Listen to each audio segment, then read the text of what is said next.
Do any of you know who Ruby Sales is? A couple hands up there. Yeah, Ruby Sales is a spiritual cousin of ours. She was one of the early participants in the Student Nonviolent Coordinating Committee during the Civil Rights Movement, and she worked registering voters alongside Jonathan Daniels of Keene, New Hampshire. Some of you, probably more of you even, may know Jonathan's name, but you ought to remember Ruby's as well. They worked side by side. They were arrested often, as is the case in that work, was the case in that work.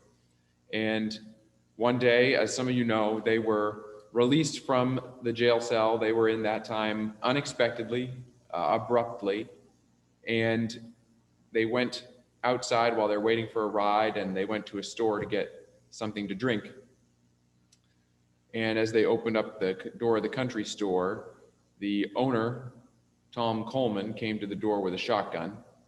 And as he leveled it at Ruby, John pushed her out of the way and was shot and killed immediately.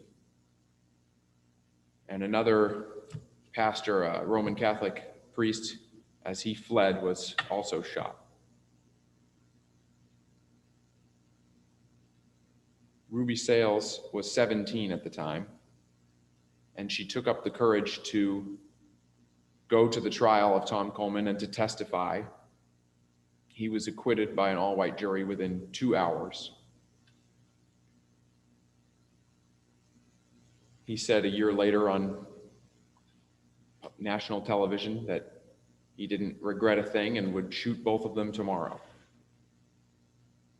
And this was the world that Ruby Sales grew up in. She didn't speak for almost a year after that happened. She had PTSD.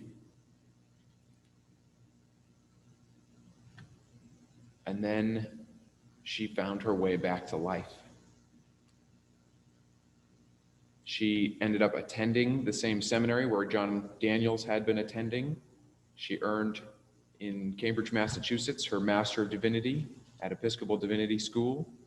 She continued her social activism.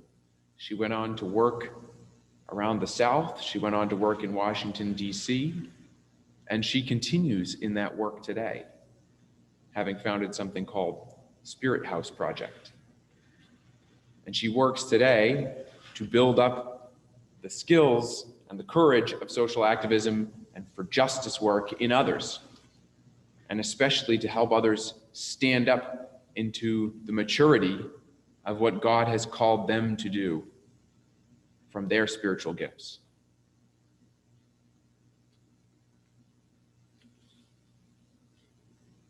In Mark's gospel today, we read of Jesus calling the first disciples to stand up into their role in God's kingdom, to stand and follow him. And Epiphany season always gives us these 2 back-to-back weeks of the calling of the disciples. It's an intentional emphasis that we get, no matter which readings, we always get 2. And my word to you today is also a continuation of last week's sermon, drawing attention then to Jesus the Nazarene, standing up tall in his belovedness before God. Well, look now today to those who, when Jesus calls them, stand up themselves to join the way that he is teaching. The first disciples are amazing in a perfectly ordinary way. Not because they saw Jesus for the first time ever and magically jumped up to follow him. Likely they already knew of him. Maybe they knew him. We're not talking about a big city. The disciples are amazing because they were as human as you and I are. And they chose willingly to leave their present way and to follow Jesus' way. Ruby Sales gave an interview recently in which she spoke powerfully on the inner meaning of that change. the discipleship change of being called and picking up and following. Her wisdom reflects her visceral proximity to the hard ways of the world. And it also reflects her lifetime of practice in the Jesus way. The social gospel we need, said Sales, is the same good news that Jesus gave in first century Nazarene culture, that he was raising people up who had been considered disposable, a healing that enabled them to touch their full capacities as human beings and claim their power and not see themselves through the eyes of empire. Ruby Sales, in this interview with a Black reporter, goes on to talk about the white gaze and the black gaze, well-worn words for talking about which viewer we have in our minds as we go about performing the actions of our lives. Which viewer do you take as the default, the normal one, in the back of your mind, in the back of your heart? As you go through your life, which viewer of your life are you performing for? That's what the meaning of these terms, the black gaze or the white gaze, have. Who are you performing for? All Jews local to Jesus were under occupation by Rome. They were imperiled spiritually by the offered label of oppressed, which, if they chose to perform it, would make them just Jews under Rome. Just Jews, instead of God's children, who they had been named for generations. Also, most fishermen were low on the economic scales. They were imperiled by the perennial invitation to perform primarily the label of their economic status. Wear these clothes, talk this way, spend your time when you're not fishing, spend your time doing these things, practice your faith just so, because you're a fisherman, performing for the landholders, or because you're an oppressed Jew, performing for the Roman Empire.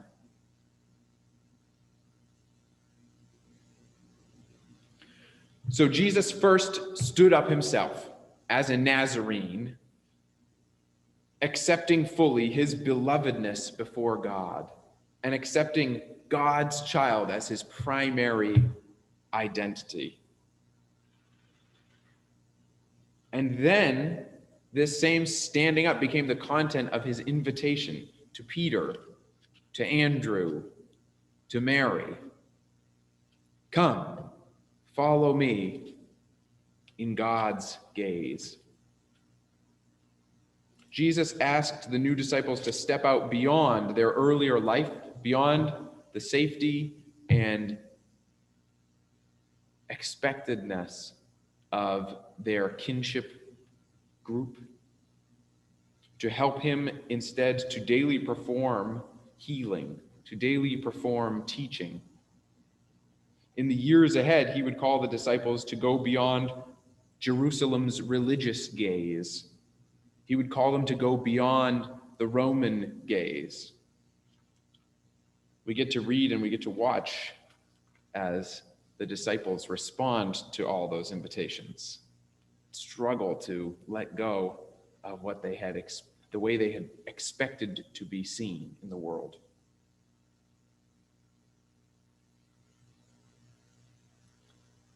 What Ruby Sales breaks open about discipleship is that followers of Jesus begin living differently, speaking differently, buying differently, dying differently, because we are performing our actions more and more consciously before the gaze of God, for God. We get to see this transformation in the first disciples, and then we are invited repeatedly by the language of the gospel writers into the narrative ourselves, to be, you and I, the next disciple who steps forward.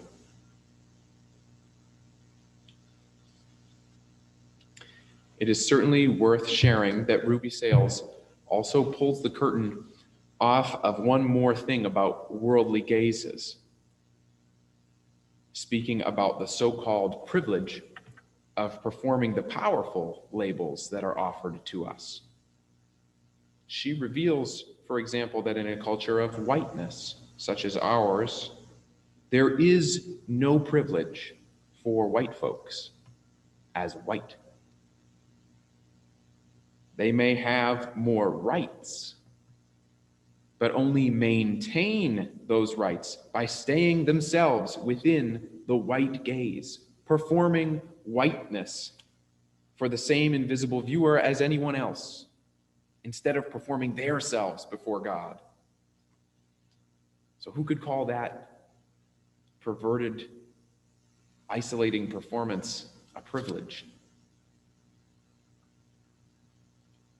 Therefore, the invitation of the beloved child of God, Nazarene Jesus, his invitation to us to come and follow is the same for everyone. Although we'll each have to walk away from different worldly expectations in order to follow the Jesus way, the reward is the same for all. Freedom. Freedom to perform the dance, the revel of our lives, only in the sight of God.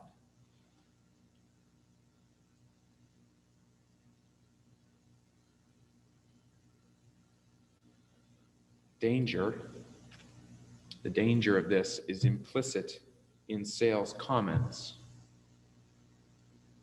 It's as dangerous for those of us with more rights as for those with fewer rights when we step outside the usual roles offered to us. John Daniel's life is the extreme example of what can happen to those who choose to perform not the role offered to them, but the role given by God. But also, possibility is just as present for all in this invitation.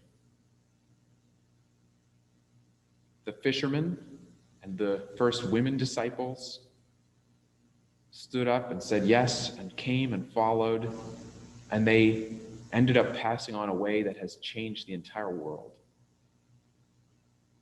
John Daniels joined a tide like the tide of the Red Sea at the Exodus that left the chariots of segregation dead upon the shore,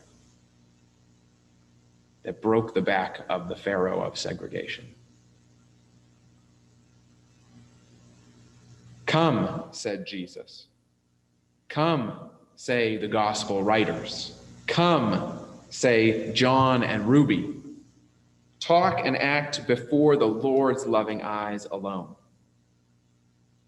All of Christian ethics is founded on that relationship. Every world-changing Christian act has been founded on that relationship. Every daily act of Christian love that is simple and that takes place in our daily true lives is founded on that relationship. Accept the risk, accept the possibility, accept no name for yourself but God's beloved child. There is work to do in the fields, says Jesus, and you are perfect for it. Amen.